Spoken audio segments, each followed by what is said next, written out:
여러분, 우리나라가 일본에게 식민 지배를 당한 뼈아픈 시기가 있었습니다. 그리고 그때 신사참배가 큰 문제가 되었어요. 모든 국민들이 강제로 신사참배를 하게 되었고, 그 중에 기독교인들도 예외는 아니었죠. 모든 기독교인들이든 아니면 목회자들이든 다 그 신사참배를 할 수밖에 없는 상황이 되었는데, 사실 그 다음이 문제가 되었습니다. 여러분, 끝까지 신앙을 지킨 성도들이 있었어요. 일제의 어떠한 압박에도 불구하고 내가 죽으면 죽으리다 라고 정말 신앙을 지켜가며 끝까지 신사참배를 거부했던 사람들이 있었어요. 물론 대부분의 사람들은 살기 위해서 신앙을 버리고 신사참배에 참여했던 성도들과 목회자들이 사실 훨씬 더 많았죠. 그런데 해방된 이유가 문제였어요. 해방이 된 이후에 이 한국교회가 어떤 문제를 가지고 서로 다투게 되었냐면, 과연 신사참배를 했던 목회자나 기독교인들, 그들을 다시 받아들여도 되는가? 그들을 용서할 수 있나 하는 문제가 화두가 되었고, 용서해야 된다라는 의견과 용서할 수 없다라는 의견이 팽팽하게 맞서던 그런 시기가 있었던 거죠. 여러분, 그런데 똑같은 일이 초대교회에도 있었어요. 초대교회가 핍박을 받았던 그 시기에 여러분, 그리스도를 공개적으로 부인했던 사람들이 있었어요. 베드로와 같이. 그래서 그들이 다시 교회로 들어오고자 했을 때 그들을 받아들일 것인지 아니면 그들을 받아들이지 않을 것인지를 놓고 초대교회 교부들 사이 가운데 의견들이 팽팽하게 맞섰던 것이죠. 그래도 너무나 감사한 것은 어떤 결론이 내려졌냐면, 초대교회가 다시 그들이 진정으로 회개했다면, 하나님 앞에 용서를 구했다면 다시 그들을 받아들이기로 결단을 했어요. 그런데 끝까지 몇몇 교부들은 끝까지 예수님에 대한 신앙을 한 번 부인한 사람을 절대 다시 교회 안에 받아들일 수 없다라고 단호한 태도를 보인 사람들도 있었다라는 사실이죠. 여러분, 이런 아픈 역사들이 교회사에 존재하고 있어요. 그런 상황에서 오늘 이 요한복음 21장을 다시 들여다보면 예수님은 베드로를 사실은 너무 쉽게 용서해 준 것이 아닌가라는 생각을 할 수밖에 없는 거죠. 여러분, 베드로가 분명 예수님을 부인하는 치명적인 잘못을 범했어요. 이것은 용서받을 수 없는 죄이고, 그것도 사람들 앞에서 3번씩이나 예수님과의 관계를 전면 부인한 사건을 여러분, 성경은 명확하게 우리에게 보여주고 있는 거죠. 자, 그런 사람을 예수님이 뭘 물어봤습니까? 내가 나를 사랑하느냐? 이걸 3번 물어보셨어요. 그리고 베드로는 뭘 대답했어요? 네 라고 대답했어요. 그리고 벌어진 사건이 뭐냐면 예수님이 다 용서해 주셨어요. 베드로를 회복시켜 주셨을 뿐만 아니라 그를 다시금 제자가 되게 하셔서 예수님의 양떼를 맡기시면서 목양사역까지 위임하시는, 여러분, 그런 상황들을 우리가 지난주까지 함께 바라봤던 거죠. 여러분, 그러면서 드는 생각이 뭐예요? 주님이 너무 성급하신 거 아닌가? 조금 확인해 보고 조금 더 기다려 보고 베드로가 앞으로 그가 네라고 대답했으면 앞으로 어떻게 신앙생활을 하고 어떻게 사역을 하는지 조금 지켜보신 다음에 그 다음에 베드로를 용서해 주셔도 늦지 않는다라는 생각들을 우리는 하게 되어지는 거죠. 여러분, 그런데 베드로만 그런가요? 예수님은 나를 왜 그렇게 빨리 용서해 주시나요? 여러분, 예수님은 우리를 왜 용서해 주셨어요? 나에게 좀 남들과 다른 열심이 있어서? 내가 남들보다 예수를 더 빨리 믿어서? 내가 남들보다 남다른 헌신과 충성을 지금까지 해와서? 남들은 알지 못하지만 분명히 하나님이 나에 대해서 아시는 그런 특출함이 내 안에 있어서 나는 그렇게 빨리 용서받고 나도 그렇게 쉽게 용서받고 오늘 신앙생활을 하고 있는 것인가? 라는 생각들을 해보게 되어지는 거죠. 여러분, 베드로든 우리든 주님은 용서라는 은혜를 우리에게 분명히 주셨어요. 그런데 오늘 우리가 이 말씀을 통해서 돌아봐야 할 것은 왜 베드로를 그렇게 쉽게 용서하셨는가? 그리고 우리에게도 하나님은 그 용서라는 것을 왜 오늘날 쉽게 허락하시는 것처럼 보이는가? 여러분, 성경을 살펴보면 사실 베드로만이 아니라 우리가 알고 있는 주요한 인물들 가운데 치명적인 잘못을 저지른 사람들이 사실은 굉장히 많아요. 그런 범인들이 성경에 많이 나와요. 여러분, 최고의 지도자인 모세, 그의 죄목은 뭐예요? 살인자의 도망자였어요. 위대한 왕인 다윗은요, 남의 아내를 간음한 자였고, 그 간음죄를 범한 이후에는 그것을 감추고자 자기가 가지고 있는 왕의 권력을 악용해서 충신을 죽이도록, 즉 그의 남편을 죽이도록 살인교사까지 한 인물이 다윗이죠. 또 너무 위대한 사도 바울은 최초의 순교자였던 스데반을 죽이고 1세기 그리스도인들을 핍박하는데 혁혁한 공을 세웠던 사람이 바로 사도 바울이었죠. 여러분, 이들은 하나같이 만약에 이력서에 그들의 죄목들을 다 적는다면 여러분, 정말 치명적인 죄를 저지른 사람들이라는 사실이에요. 만약 이런 사람들이 요즘 교회에 이력서를 낸다고 생각해 보세요.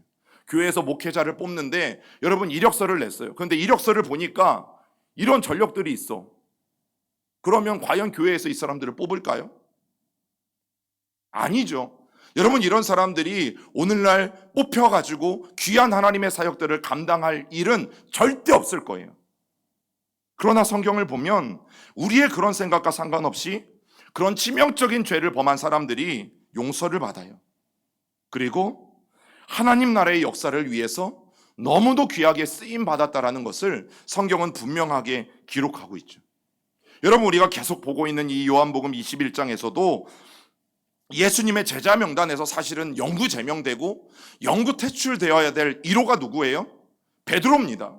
그런데 그 베드로가 회복될 뿐만 아니라 이제는 주님의 양무리를 맡아서 귀한 목자의 사명을 감당하게 되어진다는 거죠. 여러분, 왜 베드로는 주님이 조건 없이 용서해 주셨을까? 그리고 오늘을 살아가면서 나에게도 하나님은 조건 없는 용서를 왜 우리에게 베풀어 주시는 것일까? 여러분, 그 말씀이 오늘 이 본문에 나오고 있는 거죠. 여러분, 책을 사시면 모든 책의 처음과 끝이 중요해요. 그래서 책을 읽기 싫으시면 목차만 읽으셔도 대충 내용은 알 수 있어요. 그리고 책의 핵심 내용을 알고 싶으시면 1장하고 마지막 장만 읽으시면 돼요. 와, 그러면 책 한 권을요 금방 다 읽을 수 있어요. 그만큼 책의 처음은 중요합니다. 왜냐하면 그 책을 쓴 작가가 이제부터 내가 무슨 이야기를 하려고 하는지 이 책의 서론 부분에 정말 잘 담겨져 있기 때문이에요.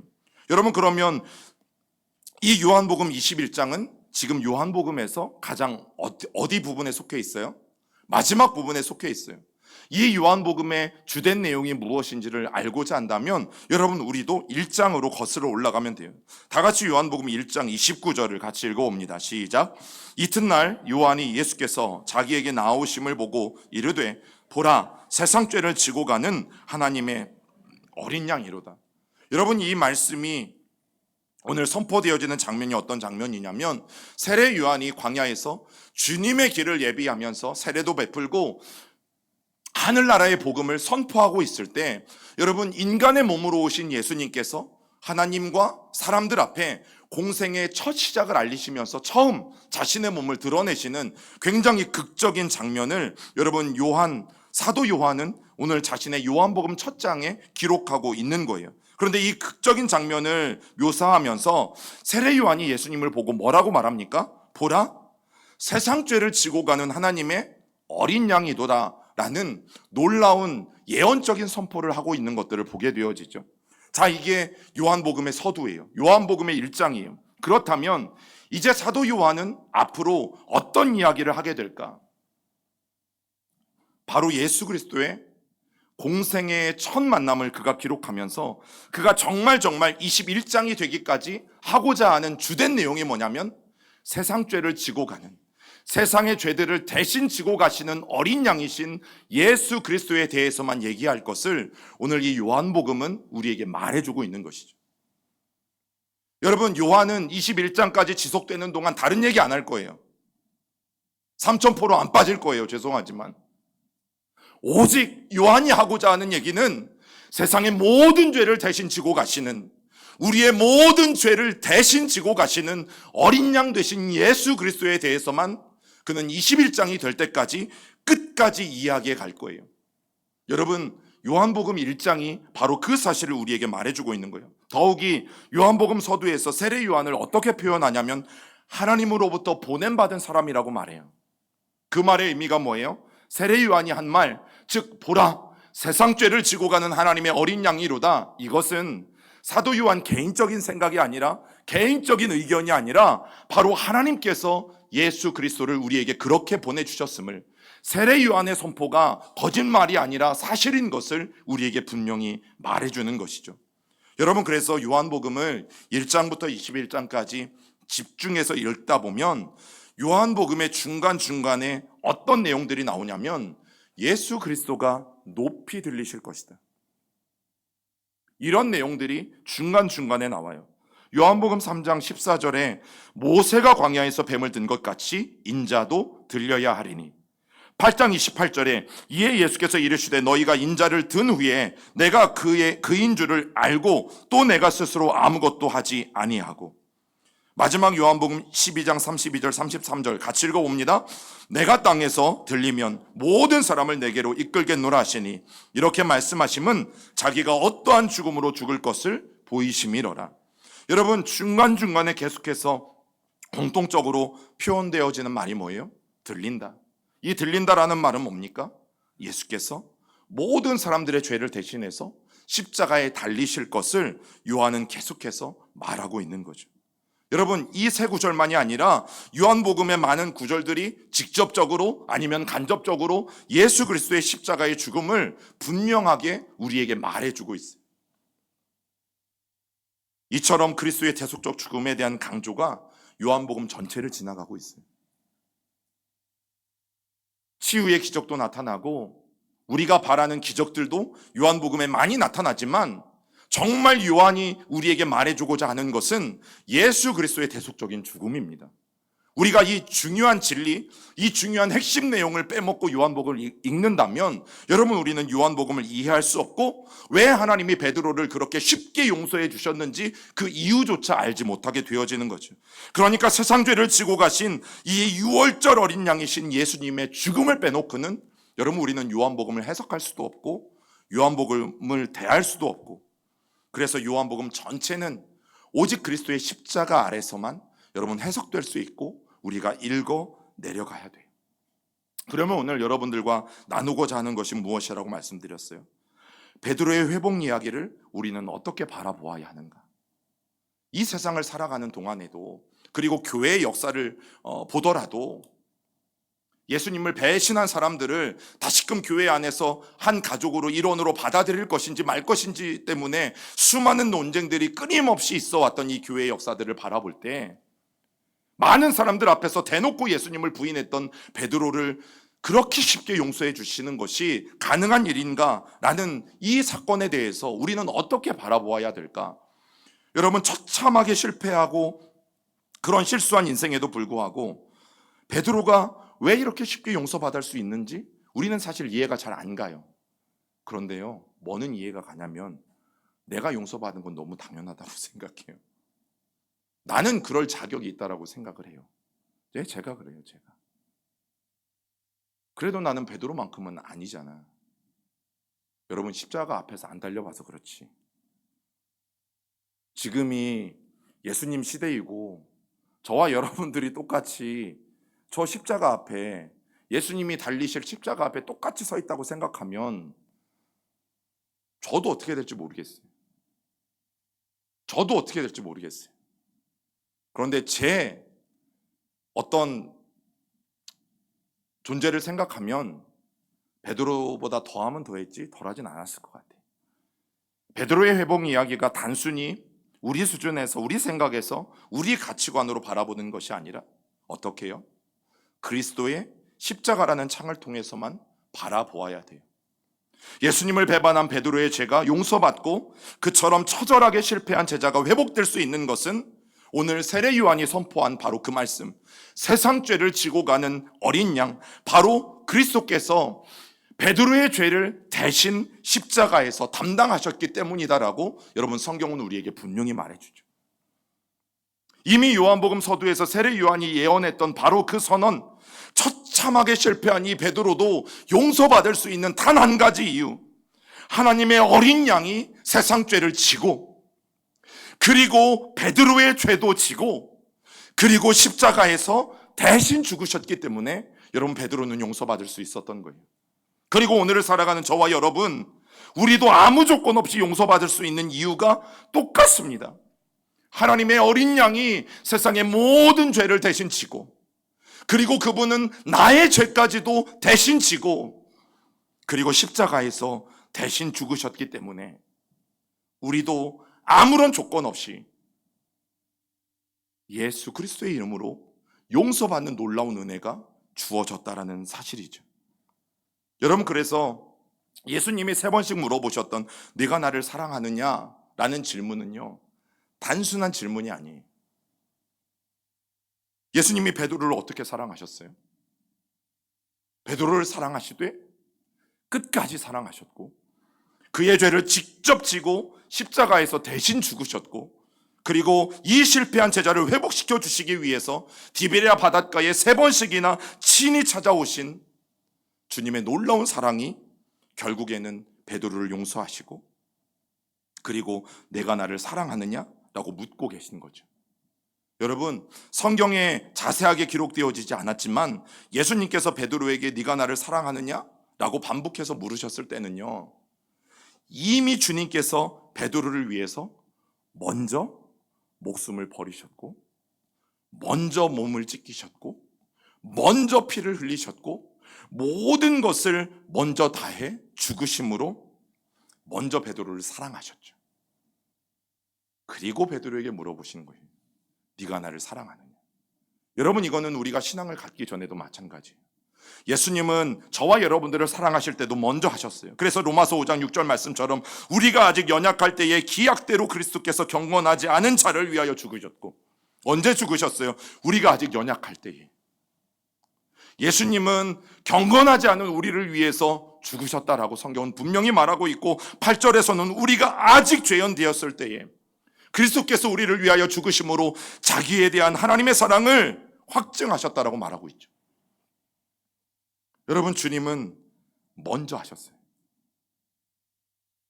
너희가 좀 괜찮아지면, 좀 헌신을 잘해보면, 좀 예수 잘 믿는 사람처럼 보이면 그것 때문에 내가 죽어줄 게가 아니라 어떤 조건 없이 우리가 죄인 되어 있을 때에, 우리가 죽었을 때에, 우리가 경건하지 못했을 그때에 예수님은 이미 죽기로 결정하셨고, 먼저 죽으시는 사랑으로 우리에게 그 사랑이 무엇인지를 보여주셨죠. 여러분, 베드로를 위해서 십자가에서 대신 죽어주신 그 사랑은 어떤 사랑이에요? 베드로가 예수님을 사랑한다라고 고백하기 훨씬 이전에 먼저 베드로에게, 그리고 우리에게 보여주신 사랑이에요. 여러분, 오늘날 주변에 보면 치명적인 죄를 범한 사람들이 있죠. 주님 앞에서 더는 고개를 들 면목도 없고 그런 처지도 안 된다라고 말하는 사람들이 있죠. 돌이킬 수 없는 실패에서 이제는 나는 끝났다라고 생각하는 사람들도 있고, 인간의 관점에서는 희망이라고는 도저히 찾아볼 수 없는 여러분 그런 인생들도 있어요. 그 사람이 나일 수도 있고, 아니면 그 사람이 내가 알고 있는 누군가일 수도 있고. 그런데 오늘 주님이 무엇을 말씀하시냐면, 그 누구든 상관없이 나는 그들을 사랑하고 용서하고 회복시키시는 것이 바로 예수 그리스도의 십자가의 능력이다 라고 우리에게 말해주는 것입니다. 여러분, 그 말씀이 이사야 53장 5절부터 6절까지 말씀하고 있는 거예요. 우리 같이 읽어봅니다. 그가 찔림은 우리의 허물 때문이요, 그가 상함은 우리의 죄악 때문이라. 그가 징계를 받음으로 우리는 평화를 누리고, 그가 채찍에 맞음으로 우리는 나음을 받았도다. 우리는 다 양 같아서 그를 행하여 각기 제 갈 길로 갔거늘 여호와께서는 우리 모두의 죄악을 그에게 담당시키셨도다. 여러분, 성경이 오늘 뭘 말하냐면 우리의 모든 죄악을 예수님께 담당시키셨대요. 여러분, 만약 우리의 죄악들이 태어나서부터 지금까지 책에 수도 없이 기록되어진 죄악들이 있다고 합시다. 이 죄악들로 인해서 우리는 죽을 수밖에 없는 상황인데, 여러분, 오늘 담당시켰다라는 말이 뭐냐면 내 손에 들려있는 모든 죄악을 예수님께 넘겨버리시는 거예요. 그래서 이제 더 이상 우리에게는 아무것도 남지 않게 되었어요. 이것이 오늘 성경이 말하는 우리가 용서받을 수 있는 유일한 근거예요. 다른 것 없어요. 예수 그리스도의 십자가가, 예수 그리스도의 맞으심이, 예수 그리스도의 징계받으심이 우리 안에 있었던 모든 죄를 예수님에게 넘겨버리셨어요. 여러분, 하나님은 십자가에서 그 일을 하신 거예요. 그래서 이제 우리에게는 그 어떤 죄도 남지 않게 되었고, 그 모든 죄를 예수님이 짊어지고 결국에는 십자가를 향해서 가게 되어지는 거죠. 여러분, 예수 그리스도로 말미암아 내 모든 죄가 주님께로 넘어갔어요.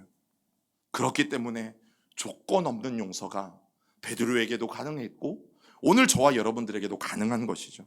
여러분, 요한복음 21장에 나오는 이 베드로의 회복 이야기를 읽으면서 어쩌면 여러분들은 마음속에 내가 용서받은 사건들을 떠올리고 계실지 몰라요. 그런데 우리가 잊지 말아야 할 것, 나를 정말 사랑하셔서 나를 위해 자기의 몸을 버리신 바로 예수, 그분을 우리는 잊지 말아야 돼요. 시몬 베드로가 용서받을 수 있는 것은 예수 그리스도의 십자가 때문이에요. 다른 거 없어요. 오직 예수 그리스도의 십자가 때문에 어떤 죄도 용서받을 수 있어요. 단 진정으로 자신의 잘못을 회개하는 사람들에 한해서.